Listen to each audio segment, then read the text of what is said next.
Hello everyone! Welcome back to my channel, Robalyn's channel. Ayan, so for today's video, itatry ko ulit pagluto ng mga tinapay. So ayan, so na-miss ko to guys. Nung nag-abroad ako, hindi ako makagawa kasi limited lang naman yung mga gamit to sa bahay na amo ko. So let's start cooking guys. Ayan, so dito nga ay naglagay muna ako nitong lard at saka lalagyan ko ng flour para lalagyan ng ating gagawin mamayang tinapay. So ayan, so may 3 pan ako dito guys. So, dust lang natin siya ng flour para hindi dumikit mamaya yung ating bread.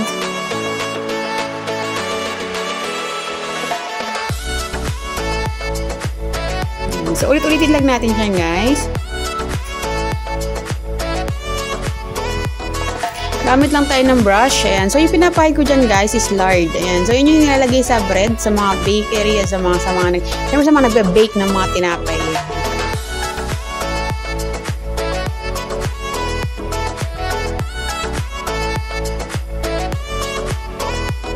So, before pala ako mag-abroad guys, so nakapagtayo ako, nakapag-open ako ng bakery.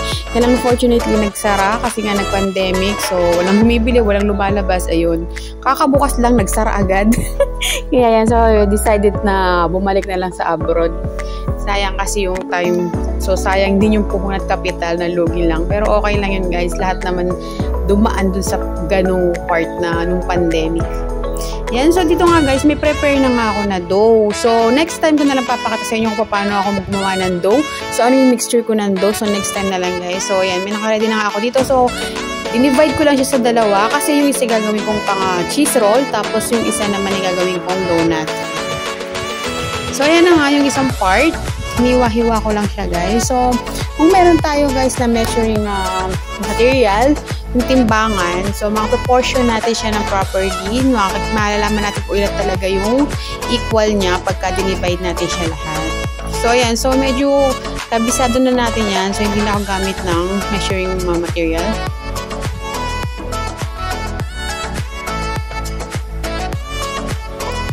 So, ikot-ikotin lang yan natin guys. Tapos, hahatiun ulit natin siya. Kasi pagka ganyan, mga 100 grams pa yan. So, medyo malaki pa siya.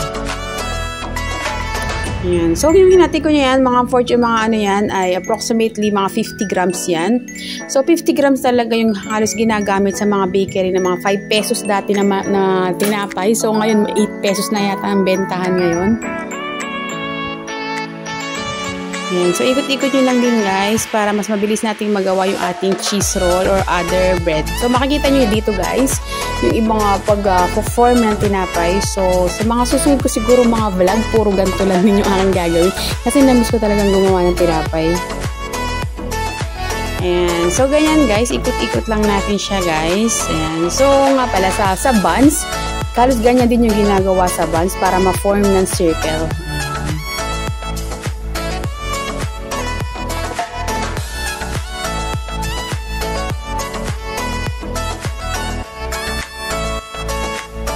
So, ulit-ulitin lang natin hanggang maubos natin o matapos natin lahat ng ating dough.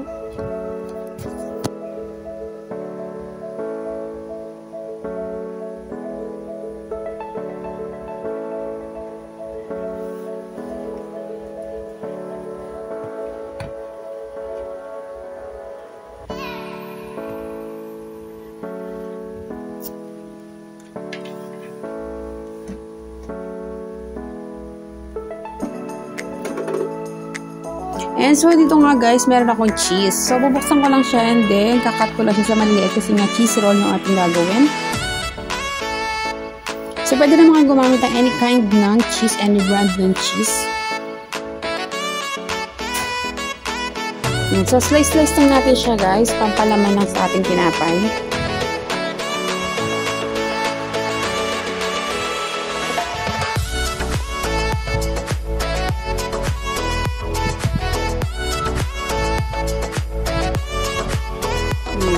So, ganyan siya guys. So, set aside muna natin siya guys. And so, mag-dust lang tayo dito sa ating working area. And so, syempre, nag-iis muna tayo ng kamay bago natin gawin yan. Hindi pwedeng mekos-mekos pag dadating sa pagkain yung ating i-prepare. Ayan. So, syempre, before that, sanitize muna natin yung ating working area. Ayan. So, nakikita nyo naman guys, hindi ko na kailangan sabihin pa kung paano siya ginagawa. Charot.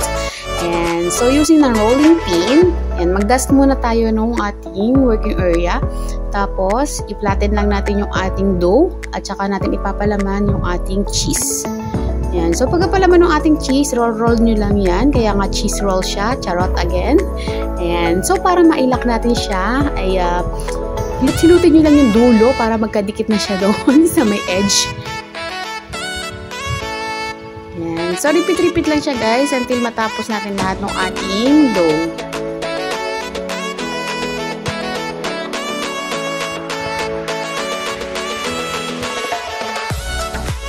So, sa ngayon, wala pa akong balak ulit mag-open ng bakery kasi nga parang ang dami lang nagbe-bakery dito. And so, dito muna ako sa bahay. Saka may iba pa naman akong pinagkakabalahan. So, yan. After natin magawa lahat yon, so, lagyan lang natin siya sa ating pan. And then, syempre, proofing na siya later.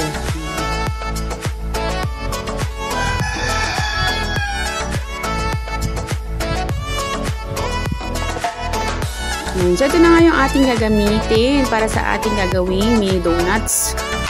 Yan yung ating half part ng ating dough kanina. So, syempre yung magagamitin natin, yan, gagamit lang ako ng baso and then itong pang-tip sa ating icing. Ayan lang yung ginagamit ko guys. Pero kapag kayong pambenta na tinapay talaga na donut, so iba yung portioning nun. So, iba yung ginagamit ko doon. Pero pag gumagawa lang ako ng donut, so ayan, hack lang yan guys. So, pwede tayong gumamit ng baso. Ayan. So, pa-flatten lang natin syempre yung ating dough gamit yung ating rolling pin. Ayan. So, kabilaan guys, pagka makinis na yung sa may harap, so, ibaliktad lang natin siya para mas smooth natin yung kabila din. So, hindi pa pwede guys sa sobrang thin naman yung ating gagawin. Kailangan syempre medyo thick siya. Ayan, so, para lang gumagawa ng crust ng pizza. Ayan. So, nakita nyo naman guys. So, baka lang natin yung baso. Ayan. So, ganyan-ganyan lang siya guys until maubos natin o matapos lahat ng dough. Babakatin lang natin yung baso, 'di ba? Para lang tayo naglalaro sa school.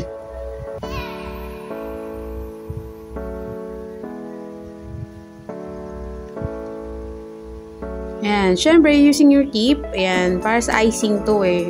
Ayan, so kinuha ko lang siya, agad-agad naman siya dumidikit. Ang galing nga niya eh. Nag-enjoy ako kakatanggal ng gitna.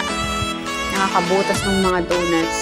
So, ulit-ulit lang natin guys hanggang matapos siya. Then, syempre, after that, talagay lang natin siya ulit sa ating pan for proofing again later pagkatapos niyan.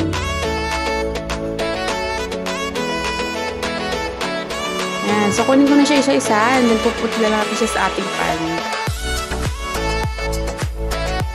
Ayan. So, ito na nga ating guys, yung pagkatapos natin gawin lahat ng ating dough. So, ayan, ready na for proofing. So, 1 hour siya natin ipuproof. Cover lang natin siya sa cloth. 2,000 years later. Ayan na nga guys. So, after 2,000 years, ayan. So, nag-rise na nga yung ating bread. Ayan. So, di lang siya masyadong halata, pero umalsa na talaga yung ating mga tinapay. So, ready na for frying. And then, syempre nga dito sa ating wok, ay naglagay na nga ako ng mantika. So, syempre, medyo mainit na yan, kaya nilagay ko na yung tinapay. So, pa-fry lang natin siya, guys. So, brown bread. Alam niyo naman kung itsura ng tinapay sa bakery. Ayan. So, hindi ko na kailangan sabihin pa. Charot. Tansya-tansyahin lang natin. So, hindi naman natin pwedeng biglayin yung apoy kasi syempre, hindi maluluto sa may loob. So, pag nakita nyo naman, slightly brown na yung ating bread. So, pwede natin, balik ta rin yan. Na syempre, para maluto yung kabilang part.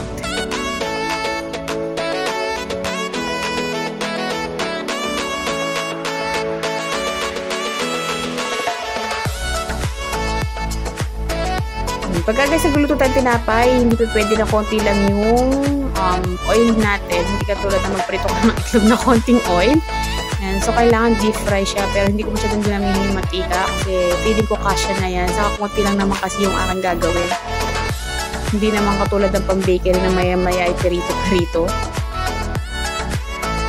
So, ayan guys, yung cheese roll na pala na to at saka itong mini donuts na to. Pero pwede din naman siya na ilagay sa oven. Kaya nga lang, hindi ko pa na-assemble yung aking oven. Kaya, ayan, hindi ko pa na-asikaso talaga. Mawala talaga ako pang content. Charot. Ayan, kaya naman, dito muna sa fry. So, may mga tinapay naman na pwedeng pang oven. Meron din pwedeng pang both ng pang fry and pang bake sa oven.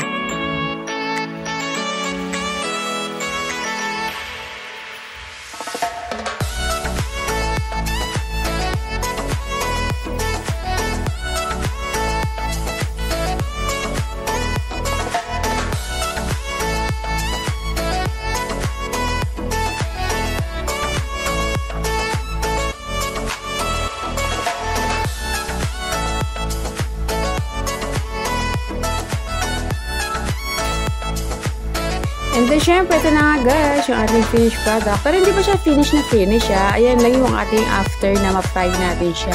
So, ito yung ating cheese roll and then yung ating mini donuts. Yan. So, dito nga guys, mapakita ko sa inyo yung preparation kung paano natin magagawa ito talaga na ma-finish na yung ating produkto.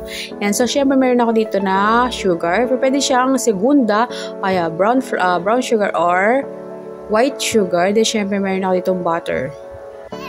Yan. So, syempre, pwede rin kayong gumamit ng margarine. Butter or margarine, anything is okay lang din, guys. So, ayan. So, babrush lang natin siya ng ating butter. And then, syempre, ayan. Kukoat lang natin siya ng ating sugar.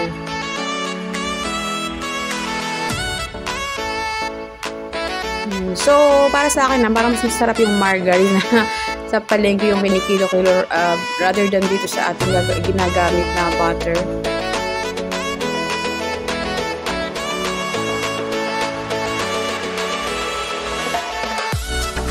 Ulit-ulitin lang natin guys hanggang sa matapos natin lahat mag-coat yung ating natapos na tinapay. So next time ko papakita sa inyo kung paano gumawa ng donuts na may glaze and ganache. So ito muna ngayon kasi wala ng oras guys. One at a time lang. Ito muna tayo ngayon sa ating cheese roll and mini donuts na may coat na sugar.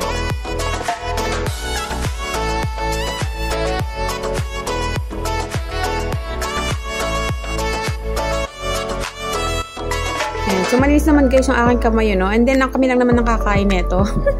Pero talaga naman sa mga bakery, hindi naman gumagamit ng gloves. Pero, syempre, for hygienic reason lang, gumagamit talaga yung mga iba nagbablog-vlog ng mga gloves. Ayan. So, ito na ating finished product, guys. Thank you for watching. Stay tuned for my next cooking serye. Ayan. Salamat, guys. Sana hindi kayo nagsawang magpanood sa aking mga vlog. Ayan. God bless us all and stay safe. Mwah, mwah.